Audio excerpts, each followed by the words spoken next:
आज आपण महाराष्ट्रीयन फेमस आणि विदर्भ स्पेशल डाळीचे वडे करणार आहोत।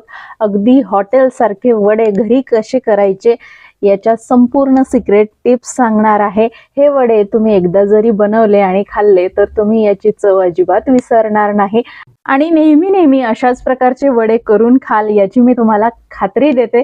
चला तर आजच्या रेसिपीला सुरुवात करूया।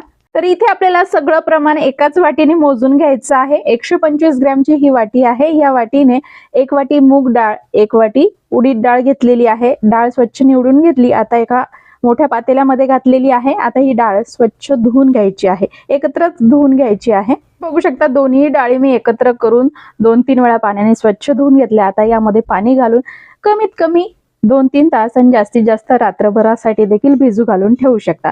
मी इथे साधारण 4 तास डाळी भिजू घालून ठेवल्या होत्या, मस्त भिजलेल्या आहे। आता यातील पाणी काढून घ्यायचं आणि डाळी जी आहे एका मोठ्या चाळणीवर काढून घ्यायच्या आहेत। यातील पूर्ण पाणी आपल्याला काढून घ्यायचंय। बघू शकता डाळ मस्तपैकी भिजलेली आहे। डाळ अशी बोटाने तुटली की समजायचं डाळ चांगली भिजलेली आहे, छान फुलून आलेली आहे। तर आता या डाळी पूर्णपणे आपल्याला सुकवून घ्यायच्या आहेत। यामध्ये अजिबात पाणी असता कामा नये। हवं तर चाळणीमध्ये असंच एका साईडला ठेवून द्या किंवा मग एका कॉटनच्या कापडावर देखील डाळी घालून ठेवू शकता। आता डाळ आपण सुकण्यासाठी ठेवून दिलेली आहे। आता या वड्यांसाठी आपल्याला एक वाटण तयार करायचं आहे। त्यासाठी मी 10 ते 12 लसूण पाकळ्या, 10 ते 12 हिरव्या मिरच्या आणि मूठभर कोथिंबीर घेतलाय। 1 टेबलस्पून धने, 1 टेबलस्पून जिरे आणि 1 टीस्पून बडीशेप घेतलेली आहे। आता हे सगळं साहित्य आपल्याला पाणी न घालता असंच वाटून घ्यायचं आहे। बघू शकता अशा पद्धतीचं वाटण इथे तयार झालं। वाटण तयार करत असताना चमच्याने त्याला हलवून घ्यायचं आणि मग मिक्सरला लावून फिरवायचं, म्हणजे अशा पद्धतीचं वाटण तयार होतं। तर वाटण इथे आपलं तयार झालंय। आता बघूया पुढची प्रोसेस। तर आता इथे एक मोठा बाउल घेतलेला आहे। त्यामध्ये ही सुकवलेली डाळ घालायची आहे।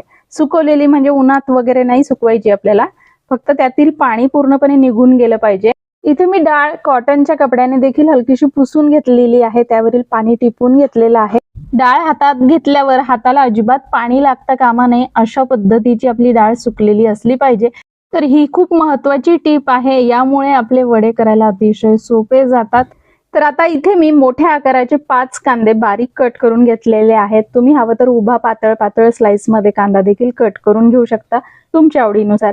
लहान मुलं घरात असल्या कारणाने ते मग कांदा मोठमोठा दिसला की त्या पदार्थातून काढून बाहेर टाकतात, म्हणून मी नेहमी बारीकच कांदा करून घेते या वड्याला।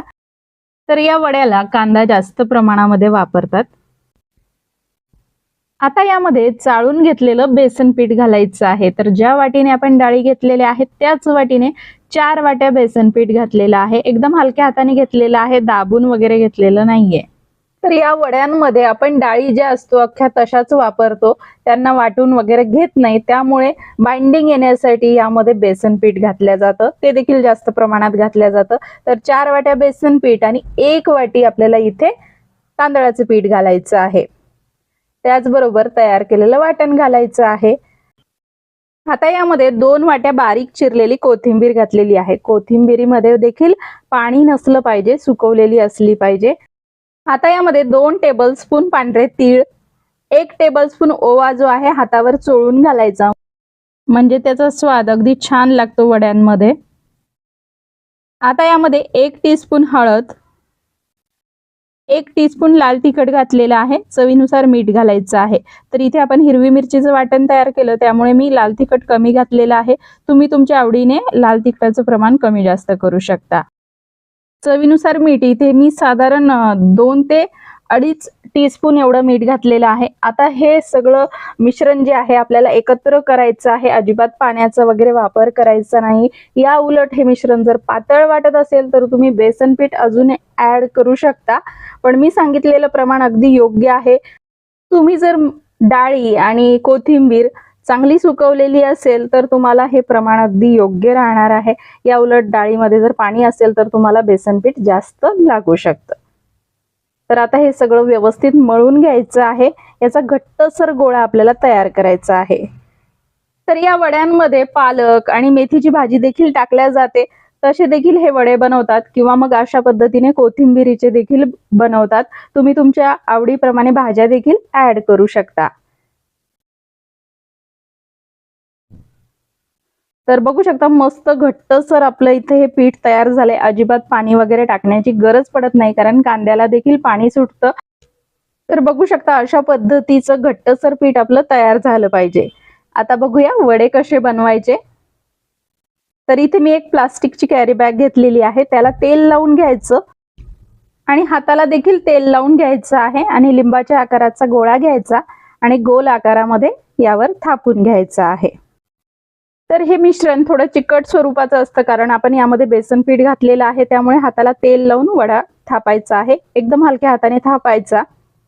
मिश्रण आपलं व्यवस्थित घट्ट असलं की वडा अगदी सहजरित्या थापला जातो. मस्त पातळसर वडा थापायचा आहे. अलगदरित्या हातावर उचलून घ्यायचा आणि तेलात घालायचा. परत एक वडा करून दाखवते. तर जेवढा पातळ वडा तुमचा असेल तेवढाच तो छान कुरकुरीत तयार होतो. तर हे वडे करताना जवळ एक काठाचा ग्लास किंवा ताट ठेवायचं, जेणेकरून मग आपल्याला हात त्याला पुसता येतील. कारण हे मिश्रण थोडं चिकट असतं तर हाताला लागतं. तर वारंवार त्या ग्लासाला हात आपला पुसून घ्यायचा, जेणेकरून वडे थापायला सोपं जातं. तर बघू शकता तेल इथे मी साधारण 3 ते 4 मिनिटं मध्यम आचेवर तापवून घेतलं. तेल जास्त पण गरम नसावं, अगदी मध्यम आचेवर तापवलेलं असलं पाहिजे. तर गरम तेलामध्ये एकदम हलक्या हाताने वडा सोडायचा आहे आणि अगदी मंद आचेवर हा वडा आपल्याला छान खमंग लाल रंगावर तेलामध्ये तळून घ्यायचा आहे. तर हे वडे जे आहेत मस्त कुरकुरीत लागतात.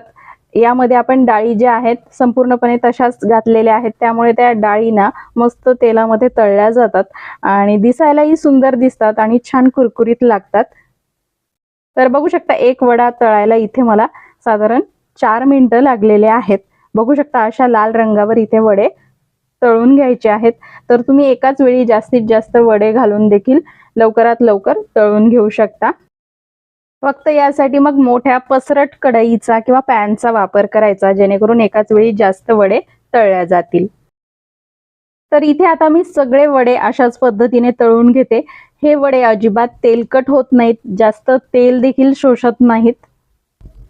तुम्ही या वड्यांचं पीठ बनवून 4 ते 5 दिवसासाठी एका एअरटाईट डब्यामध्ये भरून फ्रीजमध्ये देखील ठेवू शकता आणि मनात वाटेल तेव्हा हे वडे बनवू शकता. इथे आता मी 10 ते 12 हिरव्या मिरच्या घेतलेल्या आहेत. त्यांना कट लावून घेतलेल्या आहेत. व्यवस्थित त्या पुसून घेतलेल्या आहेत, अजिबात ओल्या नाही आहेत. तर मिरच्यांना कट लावून घेतल्यामुळे मिरच्यांना तेलामध्ये तडतड उडत नाहीत. तर अशा पद्धतीने आता ह्या मिरच्या देखील मी तेलामध्ये छान तळून घेते. तर या वड्यांसोबत ह्या मिरच्या खायला भारी लागतात.